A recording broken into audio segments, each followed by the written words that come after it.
అసలు మన దేశంలో ఉచిత విద్య, ఉచిత వైద్యం, తిండి లేని వాడికి తిండి అనేటటువంటి స్లోగన్ రావటం లేదు. కేంద్ర ప్రభుత్వం ఏ ప్రభుత్వం ఉన్నా సరే ఈ స్లోగన్ ఎందుకు రావటం లేదు అనేటటువంటిది ఆలోచించాల్సిన విషయం.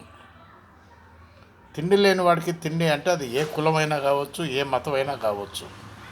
తిండి లేని వాడికి తిండి అని అర్థం. ఉచిత విద్య, ఉచిత వైద్యం, వాడు ఎవరైనా సరే వాళ్లకు ఇవి చెందాలి. ఇది ఎందుకు రావటం లేదు, ఎందుకు ప్రజలు కోరుకోవటం లేదు? ఈ విషయాన్ని ఓట్లకు వచ్చే టైంలో అడగాల్సినటువంటి వాళ్ళు ఎందుకు అడగటం లేదు? ఇది ప్రజలు తప్ప, గవర్నమెంట్ తప్ప? ఆలోచించుకోండి ఒక్కసారి. బాలసాని వీరప్రసాద్, హైదరాబాద్.